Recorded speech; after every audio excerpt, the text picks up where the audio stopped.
ଜୟ ଜଗନ୍ନାଥ ପିଲାମାନେ, ଆଜିଠାରୁ ତୁମମାନଙ୍କର ନ୍ୟୁ ବ୍ୟାଚ୍ ଷ୍ଟାର୍ଟ ହେଇଯାଉଛି +2 ସେକେଣ୍ଡ ଇୟର୍, ଯାହାକି ଆପଣମାନଙ୍କୁ ମିଳିଯିବ। ଏଠାରେ ରାହୁଲ ସାର୍ ପଢ଼ାଇବେ ଆଉ ଏଠି ଆପଣଙ୍କୁ ମିଳିଯିବ କି Odia, political science, economics, English etcetera. ତ ଆଜିଠାରୁ ଏକ ନ୍ୟୁ ବ୍ୟାଚ୍ ଷ୍ଟାର୍ଟ ହେଇଯାଉଛି। ମୁଁ ଗ୍ରୁପରେ ଜଣାଇଦେବି କି କେଉଁ ଦିନ କେଉଁ ବିଷୟ ପାଠ ପଢ଼ା ହେବ। ତ ସେହିପରି ଭାବରେ ନିଜର ପ୍ରସ୍ତୁତି ଆରମ୍ଭ କରିନେବେ। ଆଉ +2 ବୋର୍ଡ଼ ଏକ୍ଜାମ୍ ବେଳେ ବି ଆପଣମାନଙ୍କୁ ବହୁତ ସାରା ହେଲ୍ପ ମିଳିବ, ଯାହାକି +2 ଏକ୍ଜାମ୍ରେ ତୁମେମାନେ ଯେମିତି ଭଲ ମାର୍କ ରଖିପାରିବ। ତ ଆଜିଠାରୁ ନ୍ୟୁ ବ୍ୟାଚ୍ ଷ୍ଟାର୍ଟ ହେଇଯାଉଛି। ତ ଆଜି ଓଡ଼ିଆ ସାହିତ୍ୟ ଜାତିର ଇତିହାସ ଗଦ୍ୟଟି ଆଜି ଆମେ ପାଠ ପଢ଼ିବା। ତ ପ୍ରଥମେ ଆମେ ସେଇ ଲେଖକ ବିଷୟରେ କିଛି ପଢ଼ି ନେବା। ତ ସେଠିକାର ଲେଖକ ହେଉଛନ୍ତି ବିଶ୍ୱନାଥ କର। ଇତିହାସର 1864ରୁ ସେ 1936 ଏହି ଭିତରେ ସେ ଜନ୍ମଗ୍ରହଣ କରିଥିଲେ। 1864 ମସିହାରେ ଓ 1934 ମସିହାରେ ସେ ମୃତ୍ୟୁ କରିଥିଲେ। ତ ସେ ବାସ୍ମୀ ବିଶ୍ୱନାଥ କର ଓଡ଼ିଆ ସାହିତ୍ୟର ଜଣେ ବଳିଷ୍ଠ ସାରସ୍ୱତ ପ୍ରତିଭା। ସେ ଜଣେ ସଫଳ ସମ୍ପାଦକ, ପ୍ରାବନ୍ଧିକ, ସାରସ୍ୱତ ସଂଗଠକ, ସମାଜ ସଂସ୍କାରକ, ଦେଶ ସେବକ, ଉଚ୍ଚକୋଟୀର ଗଦ୍ୟ ଲେଖକ। ଏଠାରେ କୁହାଯାଇଛି କି ସେ ଜଣେ ଗୋଟେ ଭଲ ପତ୍ରକାର, ଲେଖକାର ଥିଲେ ଓ ପ୍ରାବନ୍ଧିକ ସାଥେ ସେ ଜଣେ ସମାଜ ସଂସ୍କାରକ ମଧ୍ୟ ଥିଲେ ଓ ଦେଶ ସେବକ, ଓ ସେ ଜଣେ ଉଚ୍ଚକୋଟୀର ଜଣେ ଲେଖକ ହିସାବରେ ସେ ପରିଚିତ।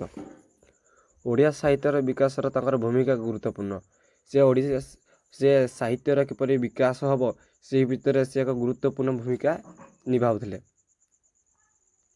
ବିବିଧ ପ୍ରବନ୍ଧ ତାଙ୍କର ଉଲ୍ଲେଖଯୋଗ୍ୟ ପ୍ରବନ୍ଧ ସଂକଳନ। ସେ ବିବିଧ ପ୍ରବନ୍ଧ ମଧ୍ୟ ସେ ଲେଖିଥିଲେ। ବିଶ୍ୱନାଥ କରଙ୍କ ଦ୍ୱାରା ଲିଖିତ ପ୍ରବନ୍ଧ ସାହିତ୍ୟ ଜୀବନ, ସାହିତ୍ୟ ଚର୍ଚ୍ଚା, ସାହିତ୍ୟ ସମାଲୋଚନା, ଅନଧିକାର ଚର୍ଚ୍ଚା, ଭାଷା ଚର୍ଚ୍ଚା, ସ୍ୱାଧୀନ ଚିନ୍ତା, ଅନନ୍ତ ପ୍ରେମ, ସାହିତ୍ୟ ମହୋତ୍ସବ ଇତ୍ୟାଦି। ପିଲାମାନେ ଏହାକୁ ତୁମେମାନେ ଭଲସେ ମନେ ରଖିନେବ, କାହିଁକି ଇମ୍ପୋର୍ଟାଣ୍ଟ ଅଛି। ସାହିତ୍ୟ ଜୀବନ, ସାହିତ୍ୟ ଚର୍ଚ୍ଚା, ସାହିତ୍ୟ ସମାଲୋଚନା, ଅନଧିକାର ଚର୍ଚ୍ଚା, ଭାଷା ଚର୍ଚ୍ଚା, ସ୍ୱାଧୀନ ଚିନ୍ତା, ଅନନ୍ତ ଚର୍ଚ୍ଚା ଇତ୍ୟାଦି।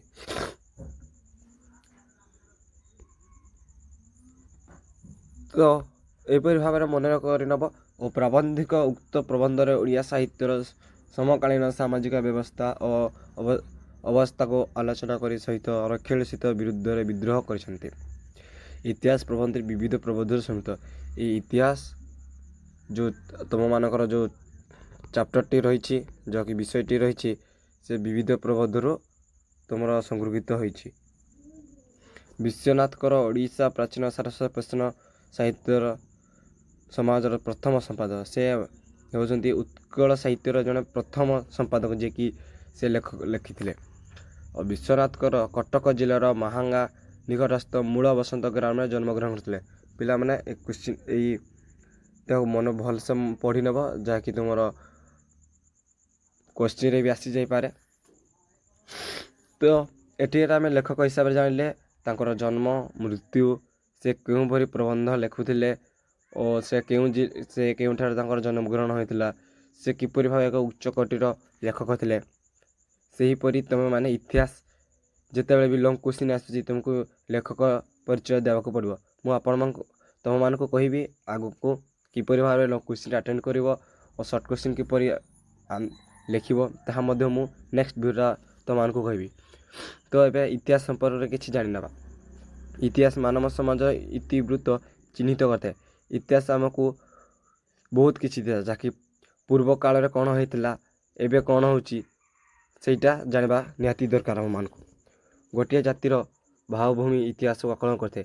ଗୋଟିଏ ଜାତିର ଭାବଭୂମି, ଆମ ଇତିହାସକୁ ପଛରେ ଗଲେ ଜାଣିପାରିବା କି ଆଗ ଲୋକମାନେ କିପରି ସେମାନେ ଖାଇବାକୁ ପାଉନଥିଲେ, ବକଳ ପିନ୍ଧିକି ପ୍ରଥମେ ଜଙ୍ଗଲରେ ଜୀବନଯାପନ କରୁଥିଲେ। ତାପରେ ତେଣୁ ସଭ୍ୟତା ଓ ସମାଜର ବିକାଶରେ ଇତିହାସର ଭୂମିକା ଗୁରୁତ୍ୱପୂର୍ଣ୍ଣ। ଯେତେବେଳେ ସଭ୍ୟତା ଗଢ଼ି ଉଠିଲା, ସମାଜର ବିକାଶ ହେଲା, ସେତେବେଳେ ହିଁ ଆମ ଇତିହାସର ପୁନରୁତ୍ଥାନ ହୋଇଗଲା। ଇତିହାସ କେବଳ ରାଜା ମହାରାଜ ପ୍ରଶାସନ ବିବରଣୀ ନୁହେଁ, ଜାତିର ସାଧାରଣ ଜୀବନ, ସାଂସ୍କୃତିକ ନୃତାତ୍ତ୍ୱିକ ପରମ୍ପରା ଏଥିରୁ ଜଣାପଡ଼େ। ଇତିହାସ ହେଉଛି ଯାହାକି ତୁମର ପୂର୍ବକାଳର ପରମ୍ପରା, ଯାହା ପରମ୍ପରା ଅଛି ସେଟାକୁ ତୁମେ ବଜାୟ ରଖିବାଟାକୁ ଇତିହାସ କୁହାଯାଏ। ପ୍ରାବନ୍ଧିକ ବିଶ୍ୱନାଥଙ୍କର ଜଣେ ଇତିହାସ ସଚେତନତା ବ୍ୟକ୍ତା। ଇତିହାସର ଆବଶ୍ୟକତା ପ୍ରয়োଜନୀୟତା ଉପଲବ୍ଧି କରି ସେ ରଚନା କରିଛନ୍ତି ଇତିହାସ ପ୍ରବନ୍ଧ। ଏଟାକୁ ଅଣ୍ଡରଲାଇନ୍ କରିଦେବ। ସ୍ୱଜାତୀୟ ଇତିହାସକୁ ଅଧ୍ୟୟନ କରିବା ପ୍ରତ୍ୟେକ ସ୍ୱାଭିମାନୀ ବ୍ୟକ୍ତିର କର୍ତ୍ତବ୍ୟ ବୋଲି ଆଲୋଚ୍ୟ ପ୍ରବନ୍ଧ ପ୍ରତିପାଦନ କରିଛନ୍ତି। ତ ପିଲାମାନେ ଆଜିର ଏହି ତୁମେମାନେ ଜାଣିପାରିଲ ଇତିହାସ ପ୍ରବନ୍ଧର ଲେଖକ ଓ ଇତିହାସ ସମ୍ପର୍କରେ କିପରି ପୁନରୁତ୍ଥାନ ହୋଇଛି, ମନୁଷ୍ୟ ସମାଜକୁ ପ୍ରେରଣା ଦେଇଛି ଓ କିପରି ତୁମେ ବଜାୟ ରଖିବ ସେ। ତ ଚାଲନ୍ତୁ ଦେଖିବା ନେକ୍ସଟ। ତ ଏବେ ଆମେ ଇତିହାସ ବିଷୟରେ ଜାଣିବା।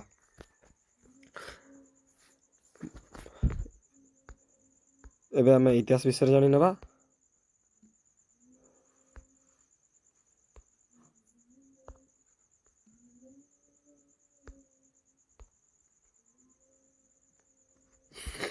ମନୁଷ୍ୟତ୍ୱର ବିଶେଷ ଲକ୍ଷଣ। ମାନବ ଜାତିର ବିଶେଷତା ହେଉଛି ବସ୍ତୁର ତତ୍ତ୍ୱ ନିରୂପଣ କରିବା। ମନୁଷ୍ୟତ୍ୱର ବିଶେଷ ଲକ୍ଷଣ, ଏଠାରେ ବିଶେଷ ଲକ୍ଷଣ କ'ଣ କି ମାନବ ଜାତି ବିଶେଷତା ହେଉଛି ବସ୍ତୁର ତତ୍ତ୍ୱ ନିରୂପଣ କରିବା। ଯେଉଁ ବସ୍ତୁକୁ ଦେଖିବା ତାର କିଛି ନିରୀକ୍ଷଣ କରିବା, ତାର କିଛି ମାନେ ଆମେ ଯେମିତି ଗୋଟେ ବଲ୍ବକୁ ଦେଖିଲେ ଆମେ ଜାଣିବାକୁ ଚେଷ୍ଟା କରିବା କି ବଲ୍ବଟି କିପରି ଜଳୁଛି, ନା ତାକୁ ଆମେ କିଛି ଇଲେକ୍ଟ୍ରୋନିକ୍ସ ସାମାନ ନେଇକି ତାକୁ ଆମେ ଯେମିତି ବଲ୍ବ ଜଳାଇଥାଉ ମାନେ ତିଆରି କରିଥାଉ, ସେମିତି ଗୋଟେ ବଲ୍ବ ଯେମିତି ଜଳୁଛି ସେମିତି ଗୋଟିଏ ବସ୍ତୁକୁ ଦେଖିଲେ ଯେମିତି ଏହିପରି ଭାବ କୋଶ୍ଚିନ୍ ଆସିବ, ସେଇଟାକୁ କୁହାଯାଏ ମନୁଷ୍ୟର ବିଶେଷ ଲକ୍ଷଣ। ଯେଉଁମାନେ ଭୋଗ ବିଳାସରେ ଲିପ୍ତ ରହନ୍ତି ସେମାନେ ପ୍ରଥମ ଶ୍ରେଣୀର ବ୍ୟକ୍ତି ମଣିଷ। ମାତ୍ର ସତ୍ୟର ସନ୍ଧାନ କରୁଥିବା ମନୁଷ୍ୟ ହିଁ ପ୍ରକୃତ ଉନ୍ନତି ହାସଲ କରେ। ଦେଖିପାରୁଥିବ ପିଲାମାନେ, ମଣିଷ ଦୁଇ ପ୍ରକାରର।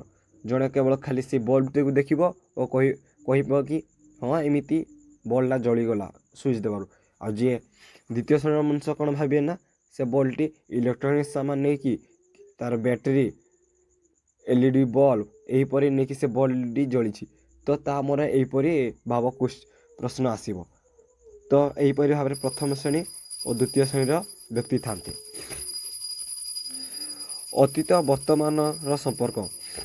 ଅତୀତ ଓ ବର୍ତ୍ତମାନ ସମ୍ପର୍କ, ଅତୀତରେ କିପରି ଥିଲା ଓ ବର୍ତ୍ତମାନର କିପରି ଅଛନ୍ତି ସେହି ବିଷୟରେ ଏଠାରେ କବି ଉଲ୍ଲେଖ କରିଛନ୍ତି। ତ ମଣିଷ ଜୀବନ୍ତ ଅନନ୍ତ ଅତୀତ ସହ ଯୋଡ଼ି ରହିଛି। ଅନନ୍ତ ଅତୀତ ତାର ପୂର୍ବ କାଳର ପରମ୍ପରା ନେଇ ସେ ଯୋଡ଼ି ରହିଛି। ଅତୀତର ମାନବ ସମାଜର ଭାବ ବର୍ତ୍ତମାନର ସମାଜ ମଧ୍ୟରେ ନିହିତ ଥାଏ। ଅତୀତକୁ ଭୁଲିଗଲେ ଜୀବନ କୌଣସି ମୂଲ୍ୟ ରହେ ନାହିଁ। ଅତୀତରେ ଆମେ କିପରି ଚଳୁଥିଲେ ତାକୁ ଯଦି ଆମେ ଭୁଲିଯିବା କିଛି ମୂଲ୍ୟ ନାହିଁ। ଇତିହାସର ମହତ୍ତ୍ୱ। ତ ପିଲାମାନେ ଇତିହାସର ମହତ୍ତ୍ୱ କ'ଣ? ଇତିହାସର ମହତ୍ତ୍ୱ ଏଠି ରହିଛି କି ଇତିହାସ କେବଳ କେତେକ ଘଟଣାର ସମଷ୍ଟି ନୁହେଁ, ଏହା ସମାଜର ସମସ୍ତ ବ୍ୟାପାର, ଧର୍ମ, ସଂସ୍କୃତି, ମାନବ ବିବେକ, ଜୀବନର ଉଲ୍ଲେଖ। ତ ପିଲାମାନେ ମୁଁ କହି ଆସୁଛି କି ଇତିହାସ କେବଳ ଘଟଣାର ସମଷ୍ଟି ନୁହେଁ, କ'ଣ ଘଟିଥିଲା କ'ଣ ନାହିଁ, ତା ପୂର୍ବ ପୁରୁଷର ଆମର ଯେମିତି ଧର୍ମ, ସଂସ୍କୃତି, ମାନବ ବିକାଶର ଏକ ଜୀବନ୍ତ ଆଲୋକ୍ୟ।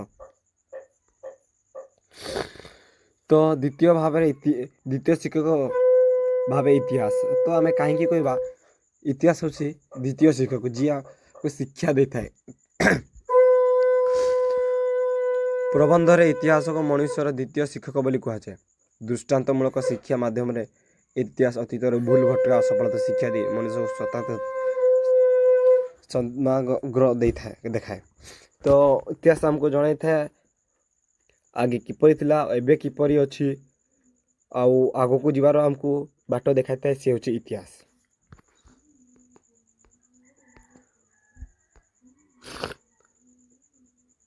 ତାପରେ ରହିଛି ମହାପୁରୁଷଙ୍କ ତ୍ୟାଗ। ସଂସାରର ଉପକାର ଓ ନୂତନ ଜ୍ଞାନ ଆହରଣ ପାଇଁ ଅତୀତରେ ମହାପୁରୁଷଙ୍କୁ ଅନେକ କଷ୍ଟ ଓ ଯାତନା ସହିବାକୁ ପଡ଼ିଛି। ଠିକ୍ କଥା ପିଲାମାନେ। ସଂସାରର ଉପକାର ଓ ନୂତନ ଜ୍ଞାନ ଆହରଣ ପାଇଁ ଅତୀତରେ ମହାପୁରୁଷ ଅନେକ କଷ୍ଟ ଯାତନା ସହିବାକୁ ପଡ଼ିଛି।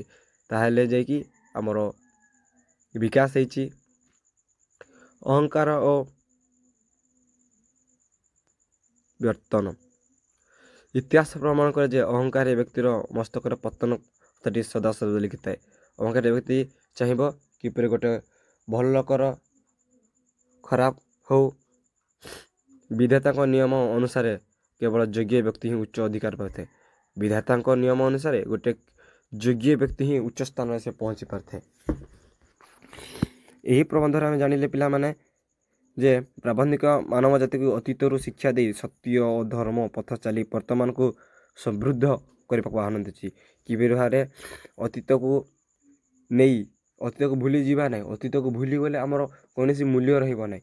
ତ ଆମେ ଅତୀତକୁ ଶିକ୍ଷା ଦେଇ ସତ୍ୟ ଧର୍ମ ପଥରେ ଆଗକୁ ବଢ଼ିଯିବାର ଅଛି। ତ ଏଥିରେ ମୁଁ ତୁମମାନଙ୍କୁ ବେଶୀ କିଛି କହିନି। ପ୍ରଥମେ ତୁମମାନଙ୍କୁ ଲେଖକ ପରିଚୟ ଦେଇଛି ଇତିହାସର, ତାପରେ ଇତିହାସ ସମ୍ପର୍କରେ କିଛି କହିଛି। ତ ଏହିପରି ଭାବରେ ତୁମମାନଙ୍କର ଭିଡ଼ିଓ ଆସିଯିବ। କିଛି ମାତ୍ରାରେ ତୁମମାନଙ୍କର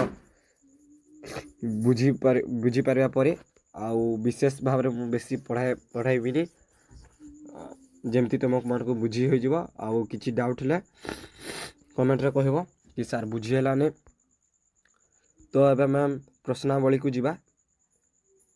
ତ ପିଲାମାନେ ତୁମମାନଙ୍କ ବହି ସାହିତ୍ୟ ଜ୍ୟୋତିରେ ଦେଖିପାରିବ।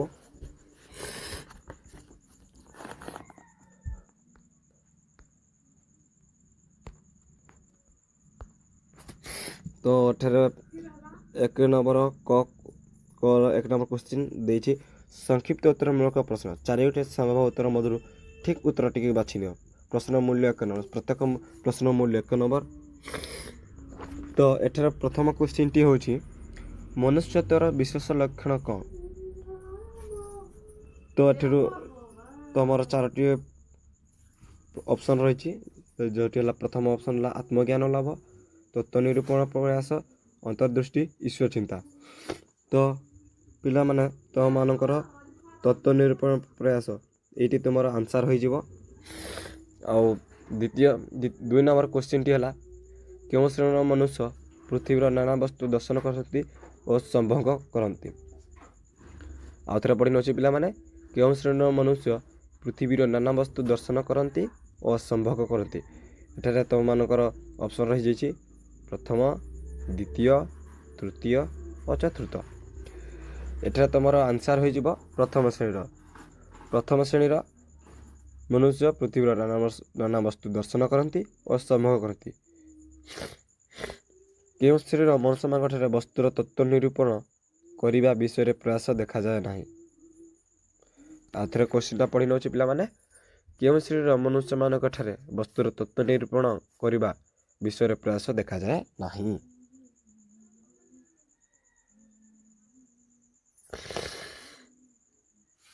ଏଠାରେ ତୁମମାନଙ୍କର ସେହି ଆନ୍ସାର୍ଟି ହେଇଯିବ ଯାହାକି ପ୍ରଥମ ଶ୍ରେଣୀ।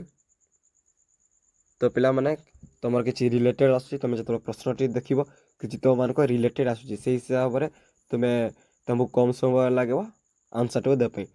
ଦେଖ 2 ଆଉ 3 ନମ୍ବର କ୍ୱେଶ୍ଚିନ୍ ତା ଭିତରେ କିଛି ରିଲେଟେଡ଼୍ ଅଛି। ଦେଖ ଯେମିତିକି କେଉଁ ଶ୍ରେଣୀର ମନୁଷ୍ୟ ପୃଥିବୀର ନାନା ବସ୍ତୁ ଦର୍ଶନ କରନ୍ତି ଓ ସମ୍ଭୋଗ କରନ୍ତି। ଆଉ ଗୋଟେ ଦେଇଛି କେଉଁ ଶ୍ରେଣୀର ମନୁଷ୍ୟମାନଙ୍କଠାରେ ବସ୍ତୁର ତତ୍ତ୍ୱ ନିରୂପଣ କରିବା ବିଷୟରେ ପ୍ରୟାସ ଦେଖାଯାଏ ନାହିଁ।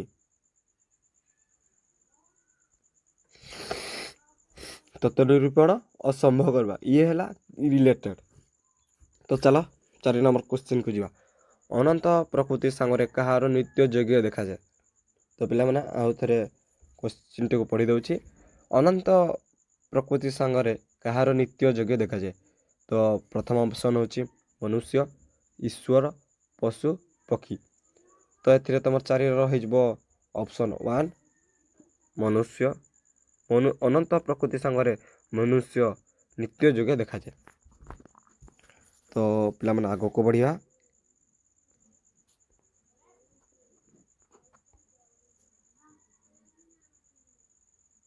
ତ 5 ନମ୍ବର କ୍ୱେଶ୍ଚିନ୍କୁ ଆସିଯିବା ଆମେ। ତ 5 ନମ୍ବର କ୍ୱେଶ୍ଚିନ୍ ହେଉଛି କେଉଁ ସମ୍ବନ୍ଧରୁ ବିଚ୍ଛିନ୍ନ ହେଲେ ମଣିଷ ଜୀବନର ମୂଲ୍ୟ କିଛି ରହେ ନାହିଁ।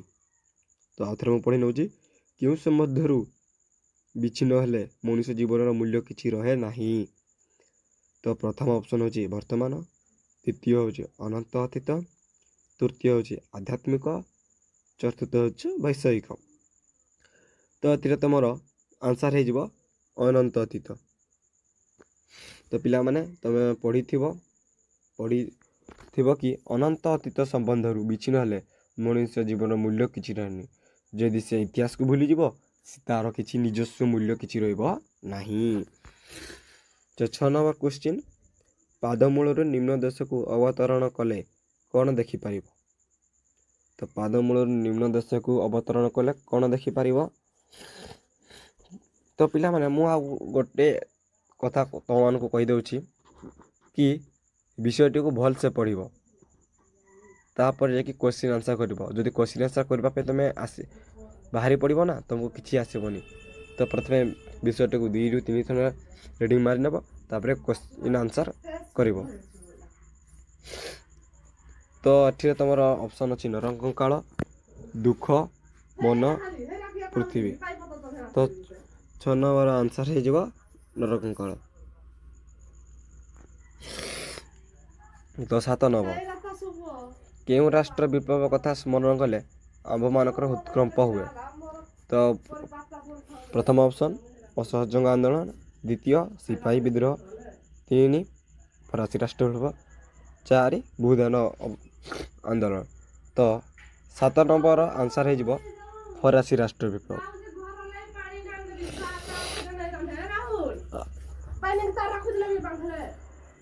ବର୍ତ୍ତମାନ ମାନବ ସମାଜ ଦେହର କେଉଁ ମାନବ ସମାଜର ଭାବରେ ସେ ନିହିତ ଥିବାର ପ୍ରତ୍ୟକ୍ଷ ହୁଏ? ତ 8 ନମ୍ବର ସଠିକ୍ ଆନ୍ସର୍ ହେଇଯିବ ଅତୀତ।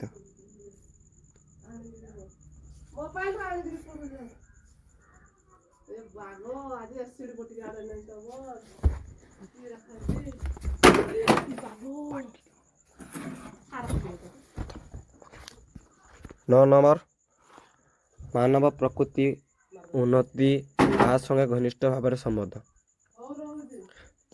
ତ ସତ୍ୟ, ମିଥ୍ୟା, ପାପ, ପୁଣ୍ୟ।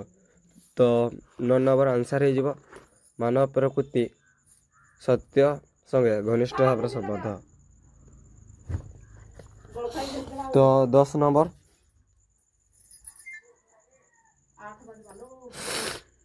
ମଣିଷ ଜୀବନର ସମସ୍ତ ଘଟଣାର ଲକ୍ଷ୍ୟ ଅଗତି କେଉଁ ଆଡ଼କୁ? ମଣିଷ ଜୀବନର ସମସ୍ତ ଘଟଣା ଲକ୍ଷ୍ୟ ଅଗତି କେଉଁ ଆଡ଼କୁ?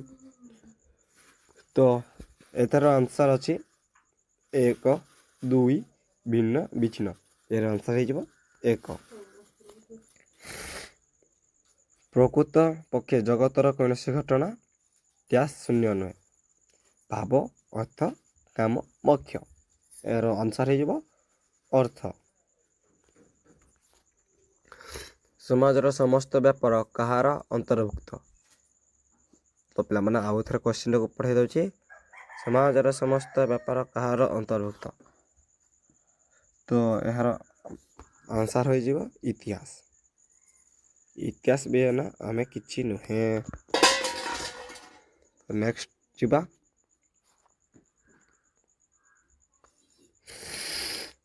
ତ 13 ନମ୍ବର କ୍ୱେଶ୍ଚିନ୍ ବ୍ୟକ୍ତିଗତ ଜୀବନ ଇତିହାସକୁ ଆମ୍ଭେମାନେ କେଉଁ ଆଖ୍ୟା ପ୍ରଦାନ କରିଥାଉ? ବ୍ୟକ୍ତିଗତ ଜୀବନ ଇତିହାସକୁ ଆମ୍ଭେମାନେ କେଉଁ ଆଖ୍ୟା ପ୍ରଦାନ କରିଥାଉ? ଆତ୍ମଜୀବନୀ, ଜୀବନ ଚରିତ, ଆତ୍ମଲିପି, ଜୀବନାୟନ। ତ 13 ନମ୍ବର ଆନ୍ସର୍ ହୋଇଯିବ ଜୀବନ ଚରିତ। ଜୀବନ ଚରିତ ସାଙ୍ଗେ ତାର ନିବିଡ଼ ସମ୍ପର୍କ। ତ 14 ନମ୍ବର ପ୍ରସିଦ୍ଧ ପଣ୍ଡିତ ପ୍ରଚଳିତ ଇତିହାସକୁ ଗଭୀରତା ଶୂନ୍ୟ କେଉଁ ଗଳ୍ପ ବୋଲି କହିଛନ୍ତି? ଆଇମା ଗଳ୍ପ, ଅସୁର ଅସୁରୁଣୀ ଗଳ୍ପ, ଗାଲ ଗଳ୍ପ, ଗ୍ରାମ୍ୟ ଗଳ୍ପ। ତାର ଆନ୍ସର୍ ହେଇଯିବ ଗ୍ରାମ୍ୟ ଗଳ୍ପ। ଆମ୍ଭମାନଙ୍କ ଦେଶରେ ଇତିହାସ ବର୍ଣ୍ଣନା ବେଳେ କାହାର ମାତ୍ରା ଅତ୍ୟନ୍ତ ଅଧିକ? ଭାବନା, କଳ୍ପନା, ସ୍ୱପ୍ନ ବାସ୍ତବତା। ତ ଏହାର ଆନ୍ସର୍ ହେଇଯିବ କଳ୍ପନା ଶକ୍ତିର। ପ୍ରାଚୀନ କେଉଁ ଶାସ୍ତ୍ର ଐତିହାସିକ ସତ୍ୟରେ ପରିପୂର୍ଣ୍ଣ? 16 ନମ୍ବର କ୍ୱେଶ୍ଚିନ୍। ପ୍ରାଚୀନ କେଉଁ ଶାସ୍ତ୍ର ଐତିହାସିକ ସତ୍ୟରେ ପରିପୂର୍ଣ୍ଣ? ତ ଏହାର ଆନ୍ସର୍ ହେଇଯିବ ଧର୍ମ। ଇତିହାସକୁ କେତେ ଗୁଡ଼ିଏ ଘଟଣା ଡ୍ୟାସ୍ ବୋଲି କୁହାଯାଏ? ଇତିହାସକୁ କେତେ ଗୁଡ଼ିଏ ଘଟଣା ଡ୍ୟାସ୍ ବୋଲି କୁହାଯାଏ? ତ ଏହାର ଅପସନ୍ ହୋଇଛି କଳ୍ପନା, ସମଷ୍ଟି, ପୁରାଣ, ବର୍ଣ୍ଣନା। ତ ଏହାର ଆନ୍ସର୍ ହେଇଯିବ ସମଷ୍ଟି। ଘଟଣା ସମଷ୍ଟି ବୋଲି କୁହାଯାଏ। ଇତିହାସକୁ କେତେ ଗୁଡ଼ିଏ ଘଟଣାର ସମଷ୍ଟି। କେତେ ଗୁଡ଼ିଏ ହୋଇଗଲେ ଆମେ ଜାଣିପାରିବା ସମଷ୍ଟି। ତାର 18 ନମ୍ବର। ମନୁଷ୍ୟମାନଙ୍କ ମଧ୍ୟରେ ପ୍ରକୃତିଗତ କ'ଣ ବିଦ୍ୟମାନ? ସୌସାଦୃଶ୍ୟ, ତୁଳନା, ବିଚାର, ବାସ୍ତବତା। ତ ଏହାର ଆନ୍ସର୍ ହେଇଯିବ ସୌସାଦୃଶ୍ୟ। ତ 19 ନମ୍ବର କ୍ୱେଶ୍ଚିନ୍। କେଉଁ ଶିକ୍ଷା ମଣିଷ ପାଇଁ ଅଧିକ ଉପଯୋଗୀ? ଉପଦେଶାତ୍ମକ ଶିକ୍ଷା, କାଳ୍ପନିକ ଶିକ୍ଷା, ଦୃଷ୍ଟାନ୍ତ ଶିକ୍ଷା, ବର୍ଣ୍ଣନାତ୍ମକ ଶିକ୍ଷା, ବର୍ଣ୍ଣନାତ୍ମକ ଶିକ୍ଷା। ତ ପିଲାମାନେ ଏହାର ଆନ୍ସର୍ ହୋଇଯିବ ଦୃଷ୍ଟାନ୍ତ ଶିକ୍ଷା, ଯାହାକି ତୁମମାନଙ୍କୁ ଆଗକୁ ସହାୟକ ହେବ ଶିକ୍ଷା ଦ୍ୱାରା। ତ ଆଗକୁ ଯିବା ପିଲାମାନେ।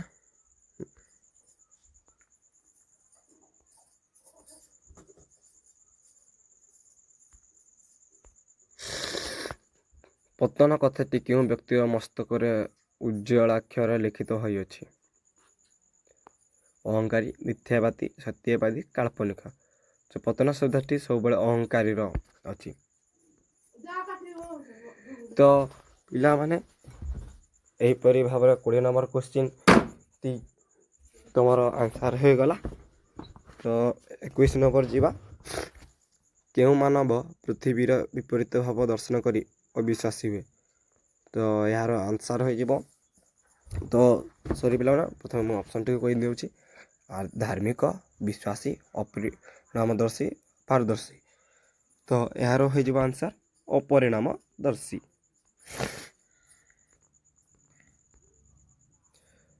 ତ 22 ନମ୍ବର। କାହାକୁ ଦ୍ୱିତୀୟ ଶିକ୍ଷକ ବୋଲି କୁହାଯାଇଛି? ଇତିହାସ। ତ ଏର ଆପଣମାନେ ଜାଣିଥିବେ କି ଇତିହାସ ବିନା ଆମେ କିଛି ନୁହେଁ, ତେଣୁ ଇତିହାସ। 23 ନମ୍ବର, ଯାହାକି ତୁମର ଲାଷ୍ଟ ପୃଷ୍ଠା। ତ 23 ନମ୍ବର କ୍ୱେଶ୍ଚିନ୍ ଅଛି। ପ୍ରୟୋଜନୀୟ ବସ୍ତୁ ଲାଭ ପାଇଁ କାହାକୁ କଷ୍ଟ ଓ ଯାତନା ଭୋଗ କରିବାକୁ ପଡ଼େ? ତ ଈଶ୍ୱର, ପରମ ପିତା, ମହାପୁରୁଷ, ଅସୁର। ତ ଏଠିରେ ତୁମମାନଙ୍କର ହୋଇଯିବ ପ୍ରୟୋଜନ ବସ୍ତୁ ପାଇଁ କାହାକୁ କଷ୍ଟ ଓ ଯାତନା ଭୋଗ କରିବାକୁ ପଡ଼େ? ପ୍ରୟୋଜନ ବସ୍ତୁ ପାଇଁ କାହାକୁ କଷ୍ଟ ଓ ଯାତନା ଭୋଗ କରିବାକୁ ପଡ଼େ? ତାର ଏହାର ଆନ୍ସର୍ ହେଇଯିବ ପରମ ପିତା। ତ 24 ନମ୍ବର କ୍ୱେଶ୍ଚିନ୍। ଅତୀତର ସନ୍ତାନ ଭବିଷ୍ୟତରେ କେଉଁ ରୂପ ଦଣ୍ଡାୟମାନ? ପିତା, ମାତା, ଭ୍ରାତା, ଦାତା। ତ ସରି ପିଲାମାନେ, 23 ନମ୍ବର ଯେଉଁ ଆନ୍ସର୍ ହେଉଛି କଷ୍ଟ ଯାତନା ପାଇଁ, ସେଇଟା ଆମର ମହାପୁରୁଷ ହୋଇଯିବ, ଯାହାକି ମହାପୁରୁଷଙ୍କ କଷ୍ଟ ଯାତନା ଦ୍ୱାରା ଆମେ ସଭ୍ୟତା ଗଢ଼ି ଉଠି ପାରିଛେ। ତ 24ର ହୋଇଯିବ ପିତା। କାହାର କାର୍ଯ୍ୟ କଦାପି ଅସମ୍ପନ୍ନ ରହିବ ନାହିଁ? ବିଧାତା, ଜନତା, ଲୋକତନ୍ତ୍ର, ଗଣତନ୍ତ୍ର। ତ ବିଧାତାର ଯାତନା ଲୋକ କଦାପି ଅସମ୍ପନ୍ନ ରହିବ ନାହିଁ।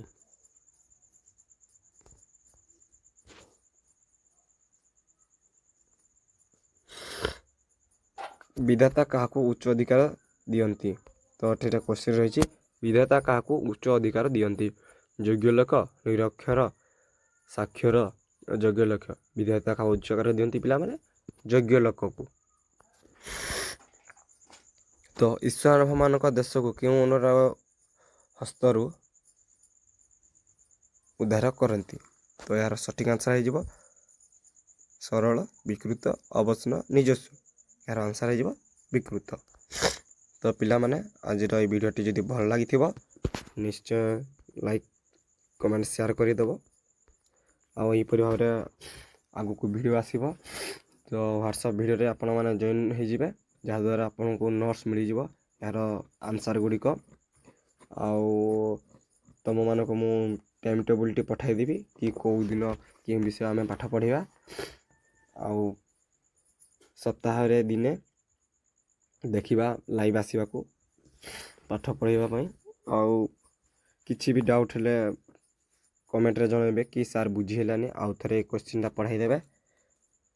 ଆଉ ହଉ ରହିଲି।